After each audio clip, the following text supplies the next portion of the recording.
میرے دل میں ہے یاد محمد، میرے ہونٹوں پہ ذکر مدینہ۔ سورہ قصص کی سب سے پہلے تلاوت سنی۔ سورہ قصص کے اندر اللہ تعالیٰ نے حضرت موسیٰ علیہ السلام کا ایک واقعہ ذکر فرمایا ہے، اور یہ واقعہ حضرت موسیٰ علیہ السلام اور حضرت شعیب علیہ السلام دونوں سے متعلق ہے۔ حضرت شعیب علیہ السلام حضرت موسیٰ علیہ السلام کے سسر تھے، اس طرح حضرت شعیب علیہ السلام موسیٰ علیہ السلام کے سسر ہوئے۔ تو وہ آپ کا نکاح اور آپ کی شادی کس طرح ہوئی، کیا واقعہ تھا، اس واقعے کو اللہ تعالیٰ نے سورہ قصص کے اندر بیان فرمایا ہے۔ اس سورت کے اندر اللہ تعالیٰ نے ارشاد فرمایا،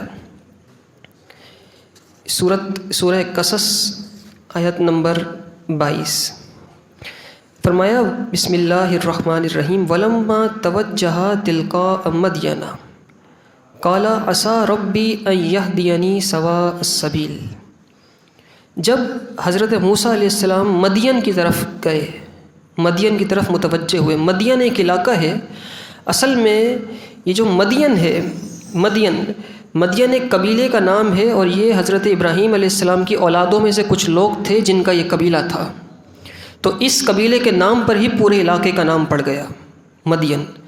حضرت موسیٰ علیہ السلام نے ایک شخص کو مکہ مارا کسی بات پر، تو موسیٰ علیہ السلام کی طاقت اتنی تھی کہ اس کو مکہ لگا اور اس کی روح نکل گئی۔ مصر کا یہ واقعہ ہے۔ تو مصر کے حالات خراب ہو گئے، وہاں پہ حالات اس طرح ہوئے کہ حضرت موسیٰ علیہ السلام کو مصر سے نکلنا پڑا۔ آپ مصر سے چلے اور مدین کی طرف آ گئے۔ مدین آئے تو قرآن مجید فرقان حمید ارشاد فرما رہا ہے کہ جب وہ مدین کی طرف متوجہ ہوئے، مدین کی طرف آئے، تو کہنے لگے کہ قریب ہے کہ میرا رب مجھے سیدھی راہ بتائے گا، یعنی میرا رب مجھے راستہ دکھا دے گا۔ یہ دعا حضرت موسیٰ علیہ السلام نے کی تھی۔ اللہ تعالیٰ نے یہ دعا اس طرح قبول کی کہ ایک فرشتے کو گھڑ سوار کی صورت میں بھیجا، اور وہ حضرت موسیٰ علیہ السلام کے پاس آیا اور اس نے کہا کہ چلیے موسیٰ، میں آپ کو راستہ دکھاتا ہوں، اور وہ حضرت موسیٰ علیہ السلام کو مدین کی طرف لے آیا۔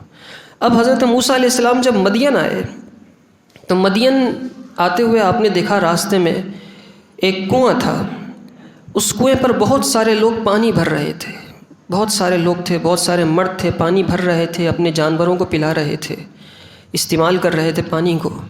حضرت موسیٰ علیہ السلام نے دیکھا کہ لوگ کنویں پر بہت کھڑے ہیں، لیکن دو خاتون ہیں، دو لڑکیاں ہیں جو بہت کونے میں کھڑی ہیں، اپنی بکریاں اپنے جانوروں کو لے کر، اور اپنے جانوروں کو آگے آنے سے روک رہی ہیں کہ وہ کنویں کے پاس پانی جا کر پئیں، اس سے روک رہی ہیں، بالکل پردے کے ساتھ کونے میں کھڑی ہیں، دو لڑکیاں ہیں۔ حضرت موسیٰ علیہ السلام نے ان سے پوچھا آپ کیوں یہاں ہیں؟ تو انہوں نے کہا کہ بات یہ ہے کہ ہمارے جو والد ہیں وہ بہت ضعیف ہیں، اور ہمارا کوئی بھائی نہیں ہے، اور ہم باپردہ اتنی ہیں کہ ہم ان مردوں کے بیچ میں جا کے اپنے جانوروں کو پانی نہیں پلائیں گے، تو جب یہ سب چلے جائیں گے اس کے بعد پھر ہم اپنے جانوروں کو پانی پلائیں گے، تو ہم ان سب کے جانے کا انتظار کر رہے ہیں۔ قرآن مجید فرقان حمید نے اس پورے واقعے کو اس طرح ذکر کیا، فرمایا وَلَمَّا وَرَدَ مَاءَ مَدْيَنَ، جب موسیٰ علیہ السلام مدین کے پانی کے پاس آئے، وَجَدَ عَلَيْهِ أُمَّةً مِّنَ النَّاسِ يَسْقُونَ، تو پانی کے پاس لوگوں کے گروہ کو پایا جو اپنے جانوروں کو پانی پلا رہے تھے۔ وَوَجَدَ مِن دُونِهِمُ امْرَأَتَيْنِ تَذُودَانِ، اور دوسری طرف دو عورتوں کو دیکھا جو اپنے جانوروں کو روک رہی تھیں، پانی کے پاس جانے سے روک رہی تھیں۔ قَالَ، موسیٰ علیہ السلام نے فرمایا مَا خَطْبُكُمَا، تم دونوں کا کیا حال ہے، تم کیوں یہاں ایسے الگ تھلگ کھڑی ہو؟ قَالَتَا، دونوں نے کہا لَا نَسْقِي حَتَّى يُصْدِرَ الرِّعَاءُ، ہم اس وقت تک پانی نہیں پلا سکتے جب تک یہ چرواہے اپنے جانوروں کو پانی پلا کر نہ لے جائیں۔ وَأَبُونَا شَيْخٌ كَبِيرٌ، اور ہمارے والد بڑے بوڑھے ہیں۔ والد سے مراد شعیب علیہ السلام تھے، آپ کی عمر بہت زیادہ ہو گئی تھی۔ تو کہنے کا مقصد ان کا یہ تھا کہ اگر ہمارے والد بوڑھے نہ ہوتے تو وہ خود آ کے پانی پلا کر چلے جاتے، لیکن ہمیں آنے کی ضرورت، گھر سے نکلنے کی ضرورت اس لیے پڑی کیونکہ ہمارے والد بوڑھے ہیں۔ پھر حضرت موسیٰ علیہ السلام نے وہ بکریاں ان کی ہانکیں پانی پلانے کے لیے لے کر گئے، اور پانی کے پاس، کنویں کے پاس ایک بہت بڑا پتھر رکھا تھا، وہ پتھر اتنا بڑا تھا کہ 10 آدمی بھی مل کر اس کو ہٹا نہیں سکتے تھے۔ حضرت موسیٰ علیہ السلام نے یوں ہاتھوں میں اٹھا کے سائڈ رکھ دیا۔ آپ نے ایک طرف پتھر کیا، بکریوں نے پانی پیا، اور پانی پینے کے بعد جو جانور تھے سارے ان لڑکیوں کے دونوں بچیوں کے حوالے کیے اور وہ اپنے گھر چلی گئیں۔ عموماً یہ ہوا کرتا تھا کہ جب شعیب علیہ السلام کی یہ دونوں بیٹیاں پانی جانوروں کو پلانے کے لیے جاتی تھیں تو بہت دیر سے واپس آتی تھیں، کیونکہ لوگ پی رہے ہوتے تھے، پلا رہے ہوتے تھے، تو ان کے ختم ہونے کا انتظار کرتی تھی کہ لوگ جائیں تو پلائیں۔ خلاف معمول اس مرتبہ جلدی آ گئیں بیٹیاں، تو شعیب علیہ السلام نے پوچھا بیٹا کیا ہوا، آج جلدی کیسے آ گئیں؟ رش کم تھا، لوگ نہیں تھے، کیا معاملہ تھا؟ تو دونوں بیٹیوں نے پورا واقعہ بیان کیا کہ ہم تو الگ تلگ کھڑے تھے، ایک کوئی اللہ والا آیا، اس نے ہماری بکریوں کو پانی پلا دیا، ہم جلدی فارغ ہو گئے، واپس آ گئے۔ قرآن مجید فرقان حمید نے فرمایا فَسَقَىٰ لَهُمَا، موسیٰ علیہ السلام نے ان دونوں کے جانوروں کو پانی پلا دیا۔ ثُمَّ تَوَلَّ إِلَى الظِّلِّ، اب یہ بچیاں تو چلی گئیں اپنے گھر، دونوں بیٹیاں شعیب علیہ السلام کی، لیکن موسیٰ علیہ السلام ایک درخت کے سہارے ٹیک لگا کے بیٹھ گئے۔ ہوا یہ تھا کہ جب آپ مصر سے چلے تھے کوئی سامان نہیں تھا، کیونکہ وہاں تو حالات کشیدہ تھے نا، کوئی سامان نہیں تھا، کوئی سواری نہیں تھی، کوئی زیادہ راہ نہیں تھا، اور مفسرین نے لکھا کہ تقریباً 1 ہفتہ ہو گیا تھا موسیٰ علیہ السلام نے کچھ کھایا نہیں تھا، اور درختوں کے پتے اور گھاس اور ان چیزوں پر آپ سفر کرتے ہوئے آئے تھے، گزارا کرتے ہوئے آئے تھے، 1 ہفتے سے کچھ کھایا نہیں تھا۔ یہ کام کر کے، یہ نیکی کر کے اس سے معلوم ہوا کہ اللہ والے جو ہوتے ہیں وہ سفر میں بھی نیکیاں کرتے ہوئے ہی جاتے ہیں، چاہے اپنے حالات جیسے ہی کیوں نہ ہوں، دوسروں کے کام آتے چلے جاتے ہیں۔ اپنے حالات ایسے تھے، اور حضرت موسیٰ علیہ السلام نے ان کو بکریوں کو پانی پلایا۔ ایک درخت سے ٹیک لگا کر بیٹھے اور بیٹھ کر دعا کرنے لگے، کہنے لگے فقال رب انی لما انزلت الی من خیر فقیر، عرض کی اے میرے رب میں اس کھانے کا جو تو میرے لیے اتارے گا محتاج ہوں، میں اس کھانے کا محتاج ہوں جو تو میرے لیے اتارے۔ دعا کرنے لگے کہ کھانا آ جائے۔ مانگ بھی سکتے تھے کسی سے، کیونکہ بہت سارے لوگ پانی پلا رہے تھے اپنے جانوروں کو، اور وہاں تو بہت سارے جانور تھے، کوئی بھی جانور ذبح کرتا موسیٰ علیہ السلام کو کھلا دیتا، جن کی بکریوں کو پانی پلایا تھا ان سے بھی لے سکتے تھے، اجرت لے لیتے ان سے، لیکن آپ نے کسی سے کچھ نہیں مانگا تو صرف اللہ تعالیٰ سے مانگا۔ کہا کہ اے اللہ جو تو میرے لیے کھانا اتارے گا میں اس کا محتاج ہوں۔ اب یہ دونوں لڑکیاں اپنے گھر چلی گئیں، شعیب علیہ السلام کی بیٹیاں، اور یہ واقعہ جا کے اپنے بابا سے بیان کیا، شعیب علیہ السلام سے بیان کیا۔ تو شعیب علیہ السلام نے فرمایا ایک کام کرو، اس نوجوان کو میرے پاس بلا کر لے آؤ، اس نوجوان کو میرے پاس بلا کر لاؤ۔ اب یہ آئیں حضرت موسیٰ علیہ السلام کے پاس، حضرت موسیٰ علیہ السلام وہیں پر موجود تھے۔ موسیٰ علیہ السلام کے پاس آئیں، اور جس طرح یہ آئیں قرآن نے اس کا ذکر فرمایا ہے، اور کتنے خوبصورت الفاظ ہیں۔ قرآن نے فرمایا فَجَاءَتْهُ إِحْدَاهُمَا تَمْشِي عَلَى اسْتِحْيَاءٍ، دونوں میں سے ایک ان کے پاس آئی، موسیٰ علیہ السلام کے پاس، 2 بیٹیوں میں سے ایک موسیٰ علیہ السلام کے پاس آئی، تمشی علی استحیاء، شرم سے چلتی ہوئی آئیں، شرم و حیا کے ساتھ چلتی ہوئی آئیں۔ یہ دونوں بیٹیاں تھیں، قرآن اگر چاہتا، رب ذوالجلال اگر چاہتا تو ان کا دوسرا وصف بھی بیان کیا جا سکتا تھا کہ نبی کی بیٹی چلتے ہوئی آئیں، یا کوئی اور بات بیان کی جا سکتی تھی، لیکن قرآن نے جو وصف ذکر کیا ہے فرمایا شرم و حیا کے ساتھ چلتی ہوئی آئیں۔ یعنی اللہ تعالیٰ کو عورت کی چال وہی پسند ہے کہ جو شرم و حیا کے ساتھ ہو۔ مردوں کی طرح چلنا، سینہ چوڑا کر کے تیز تیز قدم چلنا، بلند آواز سے روڈوں پر باتیں کرتے ہوئے چلنا، یہ نامناسب اور بری چیزیں ہیں۔ شرم و حیا کے ساتھ چلتی ہوئی آئیں۔ قرآن مجید فرقان حمید رب ذوالجلال کو ان کی یہ چال اتنی پسند آئی کہ قیامت تک کے لیے قرآن کا حصہ بنا دیا۔ اب حضرت موسیٰ علیہ السلام کے پاس ہی آئیں اور آ کر کہنے لگیں کہ قالت ان ابی یدعوک، میرے والد آپ کو بلا رہے ہیں، لیجزیک اجر ما سقیت لنا، اس لیے بلا رہے ہیں تاکہ جو آپ نے ہماری بکریوں کو پانی پلایا تھا اس کی اجرت آپ کو دے دیں۔ حضرت موسیٰ علیہ السلام نے فرمایا میں اجرت نہیں لوں گا، میں اجرت نہیں لوں گا۔ اس نے اصرار کیا، آپ نے فرمایا جو بات آپ نے فرمائی، مفسرین نے لکھا آپ نے فرمایا اگر تم پوری روئے زمین کو سونے کا بنا کر بھی مجھے دو گی تب بھی میں اللہ کے لیے کیے ہوئے کام کو اس کے عوض بیچوں گا نہیں۔ تم پورے روئے زمین کو بھی سونے کا بنا کر دے دو گے تب بھی میں اللہ کی رضا کے لیے جو میں نے کام، کھانے کی طلب ہے، اللہ سے دعا کر رہے ہیں کھانے کی، اللہ کھانا دے دے، لیکن یہاں پر جب اجرت دینے کی بات آ رہی ہے تو فرما رہے ہیں کہ نہیں، جو اللہ کے لیے کام کیا ہے بس اللہ کے لیے ہی کیا ہے، اس کے بدلے میں کچھ بھی نہیں لوں گا۔ فلما جاءہ وقص علیہ القصص، پھر بہرحال یہ چلے، انہوں نے کہا چلیے تو صحیح بابا کے پاس۔ اب حضرت شعیب علیہ السلام کے پاس موسیٰ علیہ السلام آئے اور آ کر شعیب علیہ السلام نے پوچھا جی آپ کون ہیں، کیسے آنا ہوا اس شہر میں؟ تو حضرت موسیٰ علیہ السلام نے پورا واقعہ بیان کیا کہ مدین سے میں مدین میں اس لیے آیا، مصر کے حالات یوں ہو گئے تھے اور وہاں فرعونیوں کا بڑا خطرہ تھا، حالات خراب تھے، تو مدین آ گیا میں، یہاں پہ پانی اس طرح پلایا۔ تو حضرت شعیب علیہ السلام نے فرمایا کہ کھانا کھانا چاہتے ہو؟ آپ نے فرمایا نہیں، اگر یہ کھانا مجھے بکریوں کو پانی پلانے کے عوض میں دیا جائے گا تو میں کھانا نہیں کھاؤں گا۔ آپ نے فرمایا ہم کسی کا عوض نہیں دے رہے، ہاں اتنا ہے یہ ہماری خاندانی روایت ہے کہ جب کوئی ہمارے پاس مہمان آتا ہے تو کھائے بغیر نہیں جاتا ہے، آپ کھانا کھائیں۔ تو پھر جو خاندانی روایت تھی، کیونکہ شعیب علیہ السلام اللہ کے نبی تھے، وہ خاندانی روایت تھی، اس کے مطابق حضرت شعیب علیہ السلام نے موسیٰ علیہ السلام کو کھانا دیا۔ آپ نے کھانا کھایا اور کھانے کے دوران حضرت شعیب علیہ السلام نے فرمایا قال لا تخف، فرمایا خوف نہیں کرو، اب ڈرو نہیں، یہ جو مدین کا علاقہ ہے یہ فرعون کی حکومت میں نہیں آتا، اب آپ وہاں سے نکل کر آ گئے، نجوت من القوم الظالمین، آپ ظالم لوگوں سے نجات پا چکے، اب آپ کو ظالم کوئی نقصان نہیں پہنچا سکتے، آپ یہاں پر رہیے۔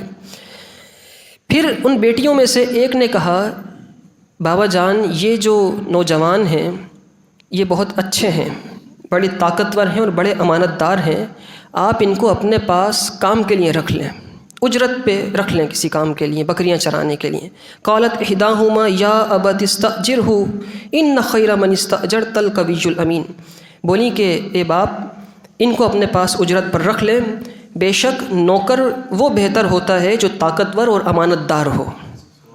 حضرت شعیب علیہ السلام نے فرمایا یہ بات تو چلو سمجھ میں آتی ہے کہ یہ بڑے طاقتور ہیں، کیونکہ انہوں نے 10 آدمیوں کو اٹھانے والا جو پتھر تھا وہ اکیلے ہی اٹھا لیا تھا، لیکن تم یہ کیسے کہہ سکتی ہو کہ یہ امانت دار بھی ہیں؟ یہ تو ایک مسافر ہیں، اور امانت دار ایسے یقین کیسے کر لیں؟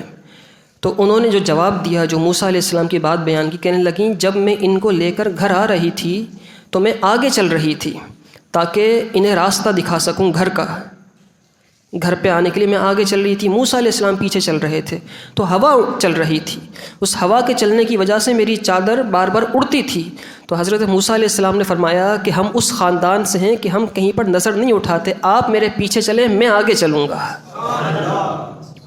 میں آگے چلوں گا، آپ پیچھے چلیں، کہیں ایسا نہ ہو کہ چادر اٹھے، آپ پیچھے چلیں میں آگے چلوں گا۔ اور کہنے لگے کہ جب راستہ بتانا ہوگا کہ کس طرف مڑنا ہے تو کوئی اس طرف پتھر پھینک دینا، میں سمجھ جاؤں گا اس طرف مڑ کے جانا ہے۔ تو اس لیے یہ امانت دار ہیں، یہ شرم و حیا پاکیزگی، وہاں حضرت شعیب علیہ السلام کی بیٹی کی پاکیزگی بیان کی جا رہی، شرم و حیا بیان کی جا رہی ہے کہ وہ حیا کے ساتھ چلتی ہوئی آئیں، اور یہاں موسیٰ علیہ السلام کی پاکیزگی بیان کی جا رہی ہے۔ اب حضرت شعیب علیہ السلام نے ان سے کہا کہ میں چاہتا ہوں کہ میری 2 بیٹیاں ہیں، ان میں سے ایک کا نکاح آپ سے کر دوں۔ مسند بزار کی حدیث ہے کہ ان کی مراد تھی کہ جو میری چھوٹی بیٹی ہیں حضرت صفورہ، ان کا نکاح میں آپ سے کر دوں، لیکن فرمایا کہ اس کے لیے شرط یہ ہے کہ آپ کو میری بکریاں 8 سال تک چرانی ہوں گی، 8 سال میری بکریاں چرانی ہوں گی، اور 2 سال اور بھی چرا لینا، لیکن وہ آپ کی مرضی ہے، 10 سال، یعنی 8 سال تو چرانی ہے، پھر 2 سال وہ آپ کی مرضی، یوں 10 سال چرانی ہوں گی۔ تو حضرت موسیٰ علیہ السلام نے قبول کیا اور 10 سال بکریاں چرائیں۔ قال انی ارید ان انکحک احدی ابنتی ہاتین، کہا میں چاہتا ہوں کہ اپنی 2 بیٹیوں میں سے ایک کی تم سے شادی کر دوں، نکاح کر دوں۔ الا ان تأجرنی 8 حجج، اس مہر پر کہ تم 8 سال تک میرے پاس ملازمت کرو گے۔ فإن اتممت 10 فمن عندک، تو اگر تم 10 برس پورے کرنا چاہو تو پھر یہ تمہاری طرف سے ہی ہے، چاہو تو کر لینا۔ لیکن یہاں ایک بڑی بات ہے، حضرت شعیب علیہ السلام نے موسیٰ علیہ السلام کو اپنی بیٹی کی نکاح کی پیشکش کی تھی، اور یہ ہمارے معاشرے کے خلاف ہے، لیکن اس سے معلوم یہ ہوتا ہے کہ اگر لڑکے اچھے ہوں تو لڑکی والے لڑکے والوں کو کہہ سکتے ہیں کہ ہماری بیٹی سے نکاح کر لو، جبکہ ہمارے معاشرے میں کیا ہوتا ہے کہ لڑکی والے کبھی بھی رشتہ نہیں دیتے، لڑکی والے لے کر نہیں جاتے، لڑکی کی طرف سے رشتہ آئے گا، چاہے لڑکی والے کتنا ہی چاہتے ہوں کہ اس کا رشتہ آ جائے، لیکن کبھی کہا نہیں جاتا، اور اگر کبھی کہہ دیں لڑکی والے لڑکے کو اور شادی ہو جائے تو بیچاری زندگی بھر لڑکی سنتی ہی رہتی ہے کہ تم تو خود آئے تھے رشتہ مانگنے کے لیے، جبکہ ایسا نہیں ہے۔ یہاں شعیب علیہ السلام خود اللہ کے نبی ہیں، وہ خود اپنی بیٹی کا رشتہ مانگ رہے ہیں، کہہ رہے ہیں اللہ کے نبی حضرت موسیٰ علیہ السلام سے کہ میں چاہتا ہوں کہ اپنی بیٹی کا نکاح تم سے کر دوں، اور حضرت موسیٰ علیہ السلام قبول کر رہے ہیں۔ حضرت حفصہ رضی اللہ تعالی عنہ، آپ ام المؤمنین ہیں، حضرت عمر فاروق رضی اللہ تعالیٰ عنہ کی بیٹی ہیں۔ حضرت حفصہ کے شوہر تھے حضرت خنیس بن حذافہ سہمی، آپ کا وصال ہو گیا تو آپ بیوہ ہو گئیں۔ حضرت عمر فاروق رضی اللہ تعالیٰ عنہ جب عدت ختم ہوئی حضرت حفصہ کی تو حضرت عمر حضرت عثمان غنی کے پاس آئے، کہنے لگے کہ میں چاہتا ہوں کہ حفصہ کا نکاح آپ سے ہو جائے۔ یہ صرف حضرت موسیٰ علیہ السلام کے دور کی بات نہیں تھی، صحابہ کرام بھی اپنی بیٹیوں کا رشتہ خود کہا کرتے تھے، خود کہا کرتے تھے۔ حضرت عثمان غنی سے کہنے لگے میں چاہتا ہوں اپنی بیٹی کا نکاح آپ سے کر دوں۔ حضرت عثمان غنی کہنے لگے کہ سوچ کے بتاؤں گا آپ کو۔ کچھ دن کے بعد حضرت عثمان غنی نے کہا کہ میں چاہتا ہوں کہ فی الحال نکاح نہ کروں۔ تو حضرت عمر فاروق رضی اللہ تعالیٰ نے پھر سیدنا صدیق اکبر سے کہا کہ میری بیٹی حفصہ بیوہ ہو چکی ہیں، آپ کو تو معلوم ہے، تو آپ ان سے نکاح کر لیں۔ تو سیدنا صدیق اکبر خاموش رہے، کوئی جواب نہیں دیا۔ حضرت عمر فاروق رضی اللہ تعالیٰ عنہ کو بہت دکھ ہوا، رنج ہوا، اور وہ کہتے ہیں کہ حضرت عثمان غنی نے اتنا تو کہا تھا کہ سوچ کے بتاؤں گا، ابو بکر نے تو کوئی جواب ہی نہیں دیا۔ مجھے عثمان غنی کے منع کرنے سے زیادہ دکھ ابو بکر کا ہوا۔ کچھ دن کے بعد نبی پاک صلی اللہ علیہ وسلم کی طرف سے نکاح کا پیغام آ گیا، حضرت حفصہ کے لیے نکاح کا پیغام آ گیا، اور حضرت حفصہ نبی پاک صلی اللہ علیہ وسلم کی زوجیت میں آ گئیں، ام المؤمنین بنی، حضور کے حرم میں آئیں، ام المؤمنین بننے کا شرف ملا۔ پھر حضرت ابوبکر صدیق رضی اللہ تعالیٰ عنہ اس نکاح کے بعد، سیدہ حفصہ اور حضور کے نکاح کے بعد حضرت عمر سے ملے اور کہنے لگے اے عمر، تمہیں یاد ہوگا تم نے حفصہ کے نکاح کے لیے مجھ سے کہا تھا اور میں نے کوئی جواب نہیں دیا تھا، دکھ تو ہوا ہوگا، یہ بخاری شریف کی حدیث ہے۔ تو حضرت عمر فاروق رضی اللہ تعالیٰ عنہ کہتے ہیں جی بالکل دکھ ہوا تھا، اور حضرت عثمان غنی کے منع کرنے سے زیادہ دکھ ہوا تھا۔ تو حضرت صدیق اکبر کہتے ہیں بات یہ ہے کہ ایک مرتبہ نبی پاک صلی اللہ علیہ وسلم نے مجھ سے حفصہ کا ذکر کیا تھا، اور میں حضور کا راز فاش نہیں کرنا چاہتا تھا، اسی لیے میں خاموش تھا، اور اگر حضور ترک کر دیتے حفصہ کو تو میں اسے قبول کر لیتا، قبول کر لیتا۔ تو اس سے معلوم ہوا کہ اگر لڑکی والے بھی پہل کر دیں کسی معاملے میں تو تانے نہیں دینے چاہیے، یہ اسلام کے مزاج کے خلاف ہے۔ اگر لڑکے اچھے ہوں، لوگ اچھے ہوں تو قرآن اور حدیث تو یہی کہتی ہے، قرآن بھی سن لیا، حدیث بھی سن لی، دونوں یہی کہتے ہیں کہ اگر اچھے لوگ ہوں تو یہ کوئی معیوب بات نہیں ہے، رشتے چلتے ہی دونوں طرف سے ہیں، ایک طرف سے ہمیشہ پہل کی بات کی جاتی ہے۔ حضرت شعیب علیہ السلام نے اپنی بیٹی حضرت صفورہ کا نکاح حضرت موسیٰ علیہ السلام سے کیا، اس بات پر کہ وہ 8 سال تک ان کی بکریاں چرائیں گے۔ پھر ایک اور چیز بھی حضرت موسیٰ علیہ السلام کے اندر شعیب علیہ السلام نے دیکھی، وہ یہ چیز دیکھی، وہ یہ کہا کہ حضرت موسیٰ علیہ السلام کو جب بکریوں کے لیے رکھ لیا نا تو شعیب علیہ السلام نے فرمایا کہ وہ سامنے گھر ہے ہمارا، اس گھر چلے جاؤ، گھر میں سے لاٹھی لے کر آ جاؤ، عصا لے کر آ جاؤ بکریوں کے لیے۔ تو اس گھر میں بہت ساری لکڑیاں پڑی تھیں، بہت ساری لاٹھیاں تھیں۔ حضرت موسیٰ علیہ السلام اس گھر میں گئے اور ایک عصا اٹھا کر لے آئے، ہزاروں اتنی ساری سینکڑوں لکڑیوں میں سے ایک عصا لے کر آئے، حضرت شعیب علیہ السلام کو دیا کہ یہ عصا مجھے ملا ہے۔ حضرت شعیب علیہ السلام نے وہ عصا دیکھا، بینائی جا چکی تھی آنکھوں کی کیونکہ اتنے ضعیف ہو چکے تھے، اور ہاتھ میں دیکھا تو کہنے لگے تم کوئی عام انسان نہیں لگتے۔ کیوں؟ کیونکہ جو عصا اتنی ساری لکڑیوں میں سے موسیٰ علیہ السلام اٹھا کر لائے تھے یہ وہ عصا تھا جو جنت سے آدم علیہ السلام لے کر آئے تھے، جنت سے آدم علیہ السلام لے کر آئے تھے۔ حضرت شعیب علیہ السلام ہاتھ لگا کے اسے پہچان گئے تھے۔ اور آپ کی آنکھوں کی بینائی کیوں گئی تھی؟ آپ کی آنکھوں کی بینائی اس لیے گئی تھی کیونکہ آپ اللہ کی یاد میں روتے بہت تھے، اس کی ملاقات میں روتے بہت تھے۔ تو ایک مرتبہ بینائی چلی گئی اللہ کو یاد کرتے کرتے، پھر اللہ نے بینائی لوٹا دی، پھر اتنا روئے کہ پھر بینائی چلی گئی، پھر اللہ نے بینائی لوٹائی، پھر اتنا روئے کہ پھر بینائی چلی گئی۔ اللہ تعالیٰ نے وحی کی اے شعیب اگر تم جنت کی طلب میں روتے ہو تو مت رویا کرو اتنا، ہم تمہیں جنت دے دیتے ہیں۔ آپ نے کہا نہیں جنت کے لیے نہیں روتا۔ پھر کہنے لگے اگر جہنم کے خوف سے روتے ہو تو سن لو ہم جہنم سے نجات دیتے ہیں، نہیں رویا کرو۔ تو آپ کہنے لگے نہ میں جنت کی طلب میں روتا ہوں نہ جہنم کے خوف میں روتا ہوں، میں تو تیرے یاد میں روتا ہوں، تیری محبت میں روتا ہوں۔ اللہ تعالیٰ ہمیں ان کی محبتیں عطا فرمائے، اللہ تعالیٰ ہمارے قلوب اور اذہان کو قرآن مجید فرقان حمید کا نور عطا فرمائے۔ وآخر الدعوانا الحمد للہ رب العالمین۔